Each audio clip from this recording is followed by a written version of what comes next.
성경을 바로 알자 시리즈. 자, 오늘은 여자의 시 대 뱀의 시에 대해서 한번 살펴보겠습니다. 사실 이 주제는 제가 창세기 3장에 강의할 때 자세히 했었고 또 그 외 시간에서도 제가 여러 번 언급한 적이 있어서 오늘 이 강의 내용은 사실 여러분이 어렵지 않아요. 물론 일반 교회들은 당연히 어려운데 우리 교회에 속한 성도들이 성경 공부에 열심히 참여했기 때문에 이 주제는 그렇게 어렵지 않습니다.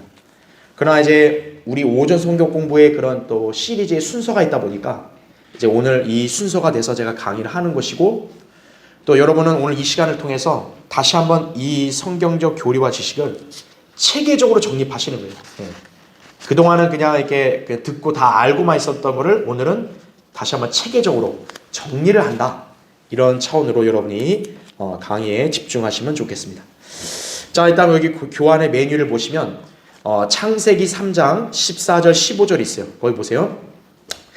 주 하나님께서 그 뱀에게 말씀하시기를 내가 이것을 행하였으니 너는 모든 가축과 들의 모든 짐승보다 저주를 받아 내 배로 다닐 것이며 내 평생토록 흙을 먹을지니라.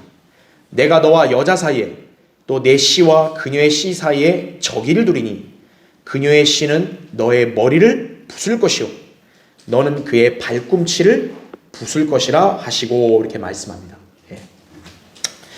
여러분, 여기서 유념해야 될 표현이 뭐냐면 지금 하나님께서 뱀에게 말씀했는데 이 뱀은 단순한 가축의 뱀이 아니에요. 특정한 어떤 뱀을 가리킨 거예요. 그래서 그 뱀에게 너와 그 다음에 누구요? 여자 사이. 특히나 이제 이게 궁극적으로 뭐냐면 내 씨와 그녀의 씨 사이에 적의를 둔다 그랬습니다. 그러니까 우린 여기서 볼 수 있는 게 뭐냐면 여자에게도 씨가 있나 이거예요. 있다는 거죠. 그러면 여자에게만 씨가 있는 게 아니라 또 누구에게도 씨가 있냐? 뱀에게도 씨가 있다는 거예요. 그래서 오늘 여러분이 이 의미가 어떤 의미를 갖고 있는지를 한번 살펴봐야 됩니다. 자, 계속 보세요.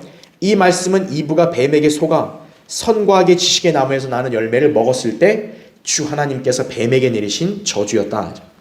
창세기 3장에서 이브를 속인 그 뱀은 문자적인 뱀 이상의 의미를 담고 있는데 이거죠. 우리가 아는 뭐 이렇게 기어다니는 뱀 그런 종류가 아니라는 거예요. 여기에 이 뱀은 특정한 자를 가리키는 거예요. 그게 누구냐면 성경에서는 옛 뱀이라 불리는 자가 있어요. 옛 뱀. 계시록 12장 9절에 나오죠. 그 옛 뱀이라 불리는 그 자는 바로 빛의 천사로 나타나는 사탄이었다라는 거죠. 그러니까 이때 이브에게 나타났던 뱀이 우리가 알고 있는 이렇게 가죽이 있고 막 기어다니는 그런 동물이 아니고 빛의 천사인 사탄이었다라는 거죠. 바로 이 자를 성경에서는 옛 뱀이라 했다. 옛 뱀. 온 세상을 미혹하던 자라고 계시록 12장 9절에 말씀하고 있는 거예요. 바로 이 뱀, 즉 마귀에게 지금 하나님께서 저주를 내리신 거예요. 자, 그런데 이 저주의 내용을 보니까 하나님께서는 여자의 씨가 사탄의 머리를 부술 것이고 이렇게 말합니다. 그리고 그럼 뱀은 어떻게 하냐? 여자의 씨의 발꿈치를 부술 것이라고 말씀하신 것이다 이거죠. 자, 그렇다면 여자의 씨가 과연 누군가? 결론부터 말씀드리면 여자의 씨는 예수 그리스도를 가리키죠. 그러면 사람은 보통 남자의 씨로 태어나는 건데 여기서 여자의 씨라고 말한 이유가 뭐냐? 바로 예수 그리스도는 단순한 인간의 아들로 태어나시는 게 아니고 동정녀 탄생을 하실 거라는 것을 이미 성경에서는 오래전에 예언을 하신 거예요. 거의 약 4,000년 전부터 3,800에 4,000년 전부터 미리 예언을 하신 거예요. 자, 지금부터 우리는 이 여자의 씨에 관한 성경적 교리들을 한번 살펴보고자 한다 그랬습니다. 자, 그래서 일단 첫 번째 보세요. 사탄과의 적의를 두기 위해서 등장하는 여자의 씨 그랬습니다. 그래서 지금 오늘 이 주제는 여자의 씨에 대해서 중점으로 봐야 되니까 제가 좀 이렇게 더 심오하게 하지 못했는데 사실 이 주제가 왜 중요하냐면은 창세기 3장 15절 이후로요. 이제 영적 전쟁이 이제 인류 역사에서 아주 본격적으로 펼쳐집니다. 그러니까 여기 나온 대로 분명히 뱀과 여자의 씨 사이에는 적의가 있는 거예요. 다시 말하면 하나님과 사탄 사이는 어떤 거예요? 적대 관계가 이때부터 본격적으로 펼쳐진 거예요. 그러면 그 적대 관계 중심에는 뭐가 있냐면 바로 씨가 있는 거예요. 씨. 왜 그러냐면 여기서 지금 사탄이 저주를 받았잖아요. 그럼 여러분 한번 생각해 보세요. 사탄이 이 저주를 받았을 때 무엇을 두려워할까요? 자기가 지금 여자의 씨가 자기 머리를 부순다 그랬잖아요. 그러면 사탄에게는 제일 두려운 대상이 바로 누구겠어요? 여자의 씨겠죠. 그래서 항상 사탄은 무엇을 공격을 하느냐? 씨를 공격하는 거예요. 씨. 왜냐하면 여자의 씨가 나타나면 자기는 이제 끝장날 거라고 생각해 알 거 아니겠어요, 사탄은. 그래서 6,000년 역사 동안 사탄이 주로 어떤 부분을 공격하냐? 씨를 공격하는 거예요, 씨. 예. 그래서 씨를 난잡하게 한다 이거죠, 난잡하게. 예. 그래서 이게 이 창세기에 보면은 실제로 씨에 관한 공격을 했다라는 거죠. 예. 대표적으로 이제 아브라함 같은 경우는 어떻게 해요? 하나님께서 아브라함에게 사라를 통해 약속된 씨를 주겠다 했는데 마귀는 이제 그 가정을 공격을 해서 어떻게 합니까? 하가를 통해 이스마엘이라는 씨가 나오게 있잖아요. 그렇죠. 계속 씨를 혼잡하게 한다 이거죠. 그리고 이집트의 파라오라든지 그 다음에 그 그랄 왕 아비멜렉, 창세기 20장에 보면 아비멜렉이 사라를 아내로 취하려고 했죠. 그렇죠. 만약에 하나님께서 그걸 안 막으셨으면 어떻게 되는 거예요? 사라가 파라오나 아니면 아비멜렉에게 씨를 받아서 아이를 낳을 수도 있었던 거예요.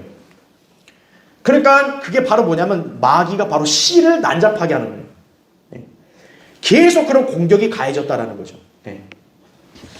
그래서 우리가 알아야 될 게 뭐냐면 바로 그 씨를 공격한 게 영적 전쟁에서 하나의 핵심이었다라는 거예요. 바로 왜 그러냐면 마귀는 자기의 머리를 붓을 여자의 씨가 나타나는 것을 극도로 두려워했던 거예요. 그걸 여러분이 기억하셔야 돼요. 그래서 여자의 씨, 이 씨라는 거에 대해 사탄은 아예 엄청난 과민 반응을 보이는 거예요. 그래서 아브라함도 그렇게 공격을 한 거고, 그리고 우리도 잘 알겠지만 이삭이나 야곱도 어떻게 합니까? 이삭의 아내 리브카는 불임이었단 말이에요. 그렇죠. 불임으로 오랜 기간을 그렇게 이렇게 좀 지체를 시켰고, 또 야곱도 이렇게 라헬을 통해서 이렇게 아이를 낳아야 되는데 뭐 레아라든지 뭐 다른 척들을 통해서 아이를 낳고, 그렇죠. 바로 사탄은 여자의 씨의 등장을 지속적으로 방해하려고 했던 거예요. 지속적으로. 예. 근데 그건 사탄이 몰랐던 거죠. 여자의 씨는 단순한 어떤 인간에서 오는 게 아니에요. 예, 그걸 몰랐던 거죠. 예. 자, 그래서 창세기 3장 15절은 이제 하나님과 사탄 사이의 영적 전쟁이 본격적으로 펼쳐지는구나. 그리고 그 영적 전쟁의 중심에는 여자의 씨의 등장을 어떻게 하는 거예요? 지속적으로 방해하는 거다 이거죠. 그러니까 여러분이 마태복음 2장에 보면은요, 헤롯이 어떻게 합니까? 헤롯이 자기가 유대인의 왕이라고 이렇게 늘 항상 이렇게 여겼는데, 유대인의 왕이 태어났다고 하니까 헤롯이 이제 그거에 분노를 해서 어떻게 합니까? 2살 이하의 아이들 어떻게 싹 다 죽여버리죠. 바로 그게 마귀가 여자의 씨의 등장을 굉장히 아주 경계했었던 거다. 이렇게 여러분 보셔야 되는 거예요. 예. 그래서 씨에 관한 전쟁이 계속 이어져 왔다. 이렇게 보시면 됩니다. 자, 그만큼 사탄은 뭐의 적이를 항상 갖고 경계했냐면 바로 여자의 씨인 거예요. 자, 그럼 여자의 씨를 한번 볼게요. 1번 보세요. 인류를 구원하실 메시아에 관한 예언이다 그랬어요. 자, 첫 번째, 여자의 씨는 메시아이신 예수 그리스도께서 남자를 알지 못하는 한 처녀에게서 태어나실 것임을 뜻한다 그랬습니다. 그럼 거기서 이사야 7장 14절 보세요. 그러므로 주께서 친히 한 표적을 너희에게 주시리라. 보라, 한 처녀가 임신하여 한 아들을 낳으리니. 자, 그의 이름을 뭐라고요? 임마누엘이라 하리라 이거죠. 네. 자, 여기 보면은 이제 자, 메시아가 동정녀 탄생을 한단 말이에요. 이게 중요해요. 왜? 인간의 씨로 태어났다면 예수님도 죄가 있는 분으로 태어나는 거예요. 하지만 동정녀 탄생이라는 건 뭐냐면 누구예요? 처녀에게서 태어나시는 거예요. 처녀. 이게 왜 중요하냐? 처녀는 남자랑 한 번도 몸을 합한 적이 없는 여자란 말이에요. 그렇기 때문에 인간 남자의 씨를 받은 적이 없는 여자가 바로 처녀인 거예요. 이 처녀에게서 동정녀 탄생을 하신 거죠. 그러니까 이 메시아의 이름이 바로 뭐가 될 수 있는 거예요? 임마누엘이 될 수 있는 거예요. 임마누엘의 뜻이 뭐라 그랬어요? 우리와 함께 하시는 하나님이에요.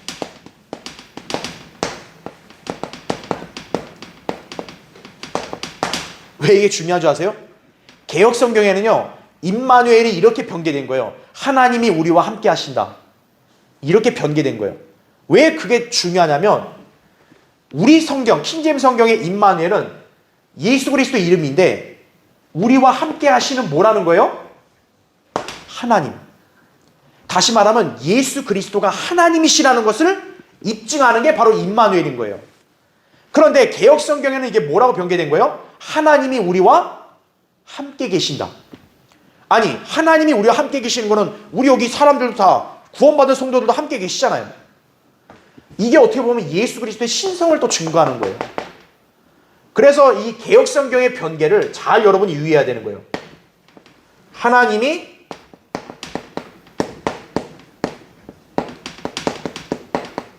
우리와 함께 계신다. 이게 이제 개역 성경의 변개예요. 번역이에요. 그러니까 이거는 신성을 거부하는 거죠. 예.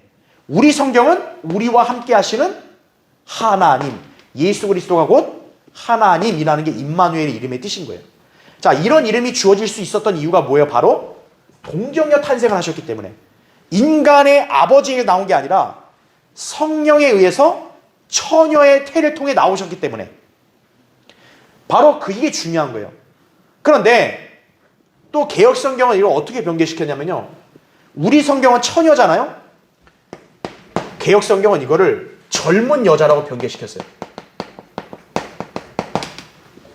그럼 여러분 이거 의미가 같아요, 달라요? 다르죠. 왜 달라요? 처녀는 남자랑 한 번도 결합해 본 적이 없는 여자인데, 젊은 여자는요, 젊은 여자도 남자가 결합할 수 있잖아요, 얼마든지. 그렇죠. 그래서 이거 변개가 심각한 거예요. 그래서 우리 킹제임스 성경에만 virgin, 처녀라고 딱 제대로 번역된 거고, 개역 성경은 이게 잘못된 거예요, 벌써. 젊은 여자, 변개된 성경이 다 젊은 여자라고 하거든요. 네. 근데 뭐 요새 젊은 여자 결혼 일찍 한 여자 많잖아요. 그러니까 이렇게 돼버리면 동정녀 탄생을 입증할 수가 없는 거예요. 처녀가 중요하다는 거죠. 그래서 바로 이것을 우리가 뭐라고 얘기하냐, 바로 이 동정녀 탄생을, 그래서 구약에서 일찍부터 뭐라고 예언한 거예요? 여자의 씨라고 예언한 거예요. 그래서 여자의 씨. 여자는 씨가 없단 말이에요. 근데 어떻게 여자의 씨라 그러냐? 바로 처녀인 여자에게서 나오셨기 때문에 이런 표현을 쓴 거예요. 그걸 여러분이 이 의미를 잘 기억해야 합니다. 네. 자, 그래서 이제 괄호 1번을 보세요. 첫 번째 괄호 1번. 성경에 나오는 그리스도의 계보를 보면 특이한 점이 발견되는데, 즉 계보의 다른 인물들은 남자에게서 나온 반면 오직 예수 그리스도만이 여자인 마리아에게서 나셨다고 말씀한다 이거예요. 여러분 마태복음 1장 보면은 아브라함 이상을 낳고 이상은 야곱을 낳고 다 남자가 남자를 누굴 낳았다 이런 말 나오는데, 거기 보세요. 마태복음 1장 16절에는 야곱은 마리아의 남편 요셉을 낳았으니 마리아에게서 그리스도라는 예수가 나시니라 이렇게 나오는 거예요. 여기 보면 마리아는 아내잖아요. 그럼 요셉이 남편 아니에요. 그럼 원래대로 따지면 요셉은 그리스도를 낳고 이게 맞는 건데, 여기서 보시면 마리아에게서 그리스도가 나신다라는 말 썼단 말이에요. 바로 이게 동정녀 탄생인 거죠. 처녀에게서 바로 즉각 나오신 거예요. 네. 괄호 2번 보십시오. 이것은 예수 그리스도께서 인간이 아닌 성령에 의해 잉태되신 하나님의 아들이심을 입증하는 것이다 이거죠. 자, 마리아가 가브리엘 천사가 와가지고 너가 복받았다. 너는 예수 하나님의 아들을 낳을 거다 그랬거든요. 그러니까 마리아가 갸우뚱한 거예요. 아니 나는 남자를 모르는 처녀인데 내가 어떻게 애를 낳습니까?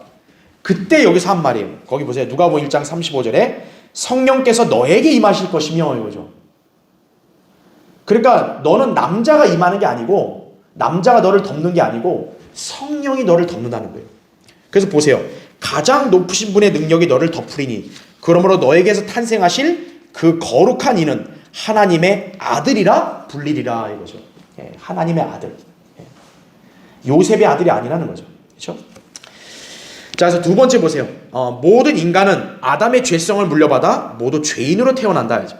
만일 그리스도께서 인간 아버지에게서 태어났다면 그분 역시도 죄인에 불과하여 인류를 구원하실 수 없게 된다.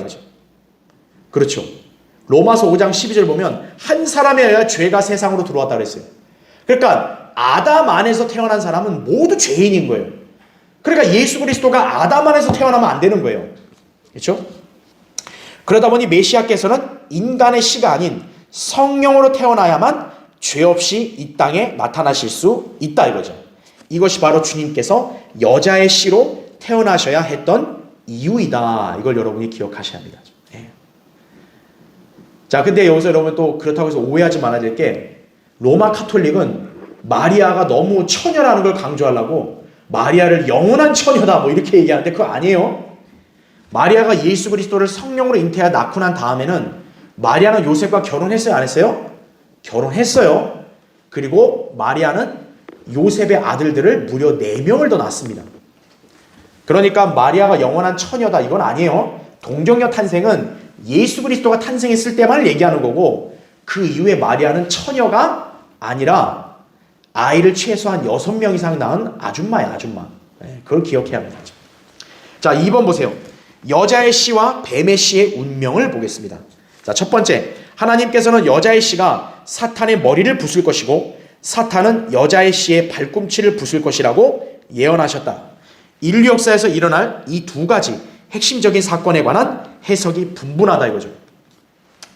그러니까 뭐냐면요, 여기 보면 여자의 씨가 뭐죠? 사탄을 머리를 박살내는 거예요. 머리통을.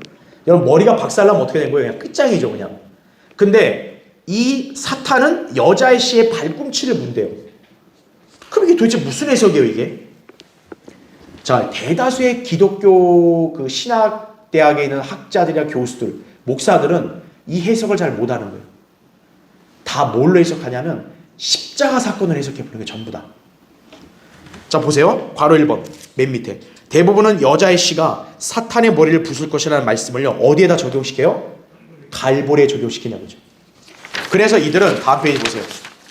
갈보리 십자가를 통해 사탄이 완전히 패배했다고 가르치는 것이다 이거죠. 분명히 틀린 건 아니에요. 예수 그리스도가 십자가로 그 사탄의 그런 권세를 이기신 건 맞아요. 그렇죠. 하지만 중요한 것은 그게 머리를 부순 사건은 아니라는 거예요. 자, 왜 그런지 보세요. 여러분 로마서 한번 찾아볼게요. 로마서 16장 한번 보세요. 로마서 16장 20절.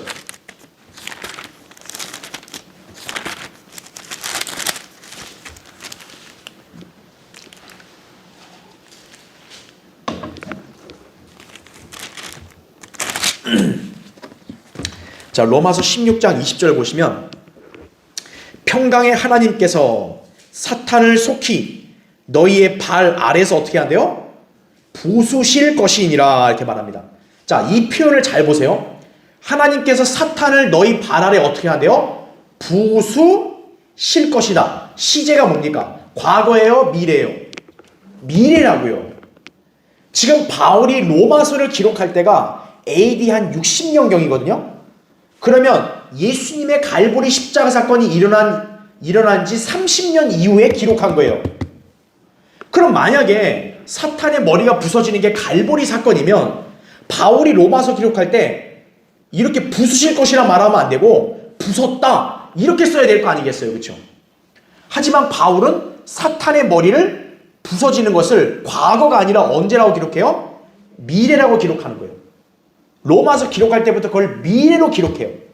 그 말인지 뭡니까? 로마서 기록할 때는 아직 사탄의 머리가 부서지지를 않았다라는 걸 입증하는 거예요. 자, 괄호 2번 보세요. 자, 사탄의 머리가 부서지지 않았다는 증거가 뭐냐면 지금도 여전히 사탄은 세상에서 활동을 하고 있잖아요. 인간들을 죄악과 파멸로 몰고 가고 있잖아요. 아까 머리가 부서진다는 건 곧 끝장난다는 얘기 아니에요. 그럼 사탄이 끝장났다면 지금 사탄은 활동을 하면 안 되죠. 하지만 지금도 사탄은 여전히 어떻게 해요? 왕성하게 자기 일을 하고 있어요. 하나님의 일을 망치고 있다고요. 그렇죠? 이 점을 봤을 때 사탄은 결코 완전히 패배한 것은 아니에요. 갈보리 사건을 통해서 이 죄로 인한 죽음의 권세를 예수 그리스도가 패배시킨 건 맞지만 사탄 자체가 완전히 끝장난 거는 아니라는 거예요. 지금도 사탄은 여전히 활개를 치고 있다 이거죠. 그렇기 때문에 사탄의 머리통이 박살나는 것은 미래에 나중에 있을 일이다라는 거예요. 지금도 사탄의 머리는 안 박살났어요. 그렇죠? 그러니까 마귀의 자식들이 얼마나 활동하고 있어요, 세상에. 그렇죠? 그러니까 예수 그리스도의 십자가로 사탄의 머리가 부서졌다고 하는 해석은요, 말도 안 되는 소리인 거예요. 괄호 4번 보세요. 갈보리 십자가 사건. 자, 아까 이 학자들이 여자의 씨가 뱀의 머리를 부순다는 거를 갈보리에 적용했잖아요. 그거는 갈보리가 아니고 오히려 갈보리 십자가에 적용되는 거는 뭐와 관련이 있냐? 뱀이 여자의 씨의 발꿈치를 부순 것과 관련이 있다는 것이에요. 자, 발꿈치가 부서진다는 표현은요, 머리를 부순다는 표현과 비교할 때 좀 강도가 약하죠. 머리는 그냥 아예 작살나는 거고 발꿈치가 물리면 조금 아픈 거 아니에요. 그래서 사탄이 예수 그리스도께 아주 경미한 손상을 입혔다라는 걸 말하는 거예요. 그럼 여러분이 언제라고 생각하면 되겠어요? 사탄이 예수님에게 약간의 충격을 가한 건 언제예요? 십자가 사건이죠. 네. 초림 때 주님께서는 사탄에 의해서 한번 손상을 당하셨다 이거죠. 그게 바로 발꿈치가 부서진 사건이에요. 네. 자, 괄호 5번 보세요. 그러나 주님께서 사탄의 머리를 부수실 일은 아직 진행되지 않았다라는 거죠. 바로 미래에 있을 일인데 주님께서 재림 때 사탄의 머리를 완전히 박살내서 멸망시키실 것이다 라는 거죠. 네. 자, 그래서 밑에 두 번째 보세요. 사탄이 주님께 가벼운 손상을 입힐 때 주님께서는 우리를 위해 죄가 되셨고 우리가 받아야 할 죄에 대한 심판을 십자가에서 대신 받으신 것이다 라는 거죠. 네. 그러니까 주님이 사탄에게 발꿈치가 물린 것은 그분이 뭔가 약하거나 죄가 있어서가 아니라 우리의 연약함과 죄를 담당하시려고 그렇게 자원해서 다치신 거죠. 그렇죠? 예. 자, 하지만 주님께서는 십자가에서 죽으신 뒤에 사망에 갇혀있지 않고 사흘 만에 부활하시어 죄와 죽음에 대한 승리를 선포하셨다는 거죠. 그러니까 발꿈치만 물면 사탄이 이제 예수는 끝장이다, 예수님 끝장이다 이렇게 생각했는데 그게 아니라 뭐예요? 오히려 십자가 사건으로 예수 그리스도가 승리하신 거예요. 마귀의 심판은 아예 딱 확정돼 버린 거죠. 예. 결국 하나님께서는 여자의 씨에 대한 사탄의 공격을 죄에 대한 영원한 승리로 바꿔 놓으신 것이다 이거죠. 그렇기 때문에 우리가 이 부분을 잘 구분해서 이해를 해야 합니다. 자, 그럼 이번에는 이제 두 번째 주제를 볼게요. 뱀의 머리를 부수어 영원한 승리를 쟁취하실 여자의 씨입니다. 예. 자, 1번 보세요. 아직 해결되지 않은 미제다 이거죠. 미제. 자, 첫 번째, 여자의 씨께서 사탄의 머리를 부수실 사건은 미래의 일이다 이죠. 이는 창세기 3장 15절에서 내 씨, 즉 뱀의 씨와 또 여자의 씨께서 뱀의 머리를 부술 것이라는 내용과 관련이 있는데 하나님께서는 여자의 씨이신 예수 그리스도와 적의를 갖는 대상으로 사탄을 직접 지목하시지 않고 내 씨, 곧 사탄의 씨를 지목하셨다는데 문제의 초점이 있다라는 거죠. 자, 이게 무슨 말이냐면 여러분 지금 보면요.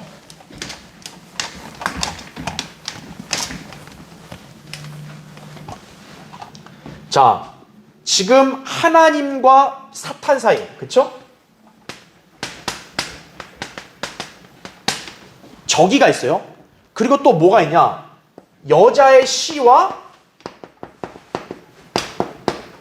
뱀에게 뭐지? 뱀의 씨라고 했다면 뱀의 씨. 그쵸? 그러니까 여자의 씨는 이제 하나님의 아들이신 거잖아요. 그쵸? 그러면 뱀의 씨는 뭐예요? 사탄이 육화돼서 나온 존재를 말하겠죠.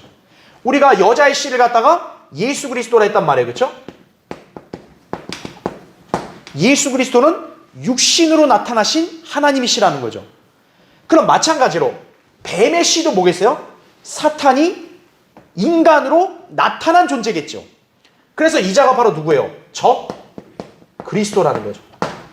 그래서 우리가 알아야 될 게 아까 여자의 씨가 뱀의 머리를 부술 것이라 말했을 때는요.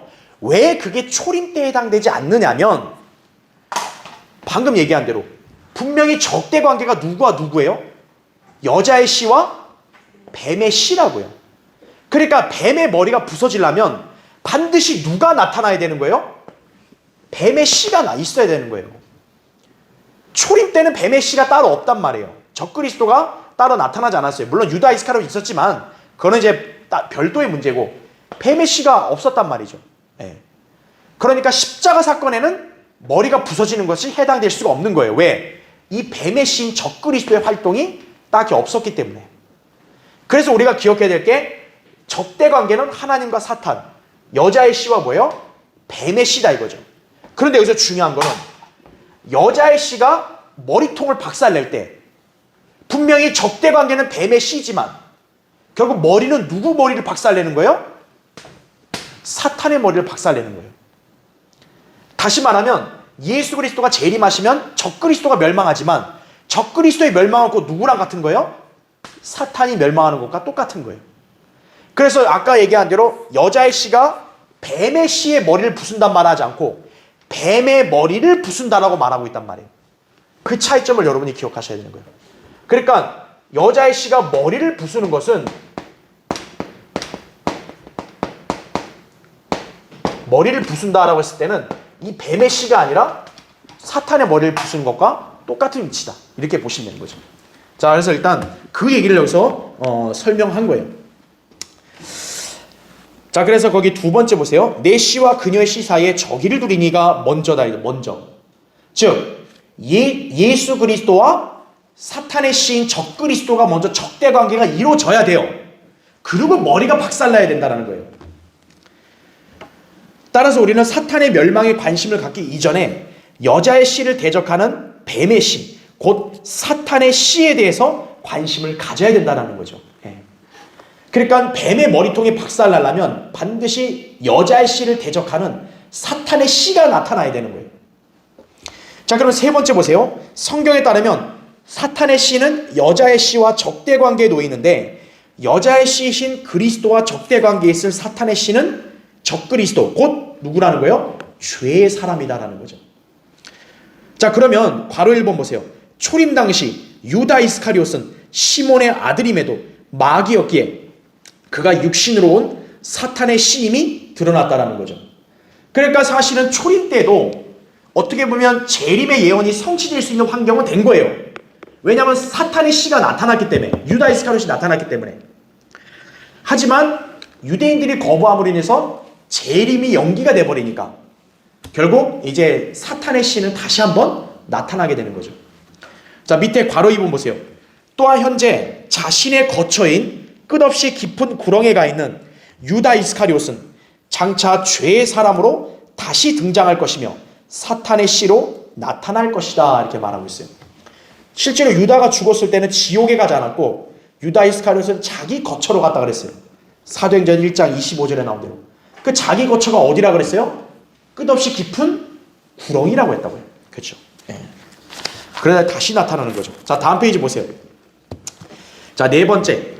여자의 씨께서 사탄의 머리를 부순다는 것은 예수 그리스도의 재림 때 아마겟돈 전쟁에서 사탄의 화신인 적그리스도의 머리를 부수는 것으로 성취가 된다, 이렇게 보시면 되는 거예요.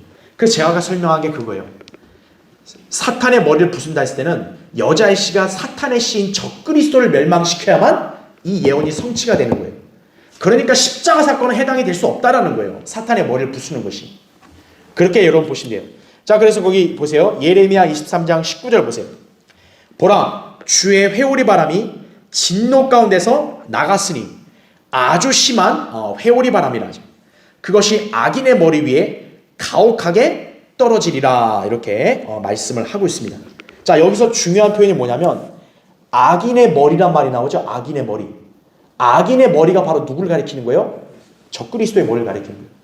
그 머리 위에 가혹하게 떨어진다. 진노가 떨어진다. 그럼 머리통이 어떻게 되겠어요? 박살이 나는 거죠. 바로 그 예언의 성취인 거예요, 이 구절이. 자, 그래서 괄호 1번 보세요. 여자의 씨께서 다시 오시면 사탄의 씨인 적그리스도를 심판하여 그의 거짓 선지자와 함께 불못에 던져 넣으실 것이다. 그죠? 그러니까 적그리스도의 종말은 재림으로 끝나는 거예요. 그냥 재림을 하시면 불못에 그냥 아예 그냥 던져버리는 거예요. 적그리스도와 거짓 선지자는. 자, 그러면 용인 사탄은 어떻게 될까요? 계시록 20장 1절 2절에 보면 용인 사탄은 불못으로 바로 가는 게 아니고 끝없이 깊은 구렁에 1000년 동안 갇힙니다. 계시록 20장 1절 2절에 나오죠. 자, 그러면 1000년 왕국이 지난 다음은 어떻게 될까요? 사탄이 풀리는 거예요. 잠시 풀려서 이제 이 땅에 와서 자신을 따르는 자들, 그 자들을 미혹해서 최후의 반역을 다시 한번 일으킵니다. 그때 이제 어떻게 됩니까? 최후의 반역을 일으켜서 그들이 예루살렘을 딱 침공해 올 때 하늘에서 불이 내려와가지고 이제 그때서야 이제 용인 사탄도 영원한 멸망에 처해지는 것이에요. 예. 이게 성경에서 정해놓은 사탄의 이제 최후의 그런 말로예요, 바로. 계시록 20장 7절부터 10절에 나온다라는 거죠. 예. 그래서 천년왕국 끝에는 사탄이 다시 나와서 그때 사탄이 곡과 마곡을 다시 모읍니다. 바로 그게 누구냐면 러시아죠. 그 러시아라는 나라는 참 별난 나라예요. 예. 항상 대적하는 나라예요, 러시아가. 자, 이제 그건 나중에 번외로 따로 얘기하기로 하고, 어쨌든 바로 3번. 그렇게 성경은 적그리스도의 해악은 그의 머리로 돌아가고 그의 포악은 그의 정수를 위해 내려질 것이라고 말씀하신 것이다라는 거죠. 한번 성경을 찾아볼게요. 여러분 그 시편 보세요. 시편 7편 16절 보세요.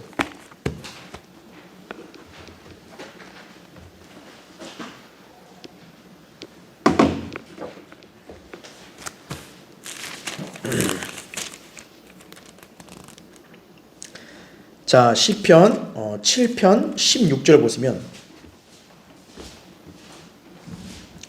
여러분이 구약을 보실 때 해악이나 어떤 진노가 머리 위에 떨어진다, 머리를 다치는 그 사건은요, 여러분이 꼭 뭘 연상하셔야 되냐면 사탄의 머리가 부서지는 거, 그거의 예표라 보시면 되는 거예요. 자, 그래서 거기 7장 16절 보시면 그의 해악은 그의 머리로 돌아가고 그의 포악은 그의 정수를 위해 어떻게 해요? 내리리라 이거죠. 머리가 상하는 것, 바로 창세기에서 미리 하나님이 예언하신 여자의 씨가 뱀의 머리를 부수는 것을 예언하는 거예요. 자, 더 찾아볼게요. 시편 68편 보세요. 시편 거기 68편 21절 보세요.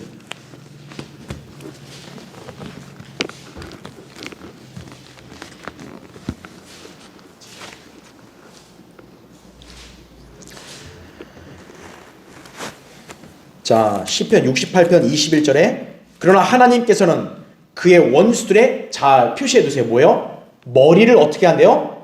상하게 하시리니라고 나옵니다. 원수들의 또 머리를 상하게 하신다는 말 써요. 바로 머리를 상하게 한다, 이런 표현은 바로 사탄의 머리가 부서지는 창세기 3장 15절의 예언과 연계된다고 보시면 되는 거예요. 여전히 자기 죄가를 행하는 자의 어디에 한대요? 정수리 하신다는 거죠. 그러니까 성경에서요, 머리를 박살내는 게 아주 파멸시키는 거거든요. 그게 바로 정수리를 치는 것과 똑같은 거예요. 네. 자, 마지막 하나 더 찾아볼게요. 그 하박국 보세요. 하박국 3장 13절 보세요.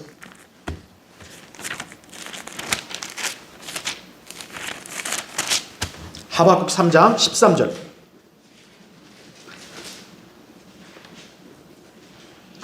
바로 이 머리를 누가 부순다는 거예요? 여자의 씨인 예수 그리스도가 머리를 부수신다는 거예요. 자, 그걸 직접적으로 예언한 거예요. 거기 하박국 3장 13절 보세요. 자, 거기 13절 보면 주께서는 주의 백성의 구원을 위하여, 주의 백성은 누굴 가리켜요? 당연히 이스라엘을 가리키는 거예요. 이스라엘의 구원을 위하여 곧, 자, 거기 잘 표시해 놓으세요. 주의 누구예요? 기름 부음 받은 자란 말이 나와요. 여러분, 기름 부음 받은 자가 누구예요? 바로 그리스도를 가리키는 거예요. 기름 부음 받은 거는. 그러니까 주의 기름 부음 받은 자는 예수 그리스도를 가리키는 거예요. 바로 이 구절. 자, 예수 그리스도와 함께하는 구원을 위하여 나가시어 그 기초를 끝까지 드러내심으로써, 자, 보세요. 거기에 뭐라고 해요? 악인의 집에서 그 머리에 머리에 상처를 입히셨나이다. 이렇게 나옵니다. 악인의 집에서 머리에 상처를 입힌다. 바로 뭐예요? 여자의 씨가 뱀의 머리를 부순다는 걸 말하고 있는 거예요. 그러니까 이거는 초림 때하고는 관계가 없다고요. 왜? 초림 때는 예수 그리스도가 뱀의 머리통을 한 번도 건든 적이 없어요. 그러니까 이거는 재림 때에 쓸 예언이다라는 거죠.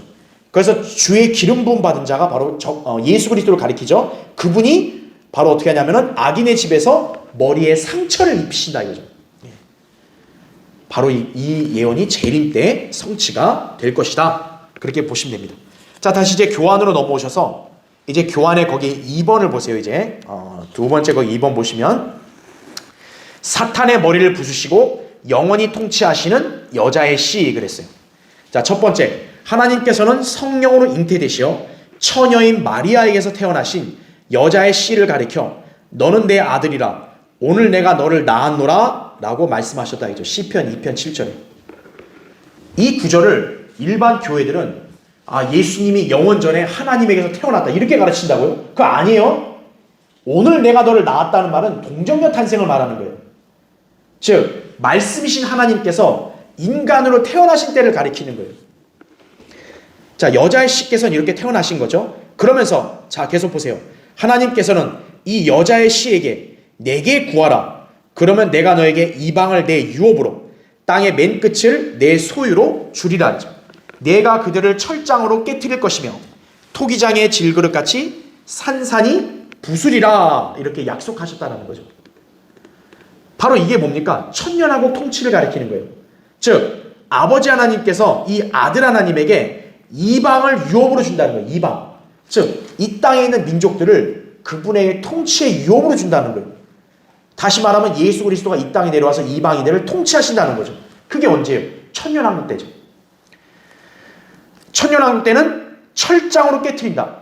예수 그리스도가 철권 군사 통치를 하시는 거예요. 무서운 통치를 하시는 거예요. 그러니까 그분의 말을 안 들으면 어떻게 되는 거예요? 산산이 질그릇같이 깨지는 거다 이거죠. 그걸 약속하신 거예요. 자, 두 번째 보세요.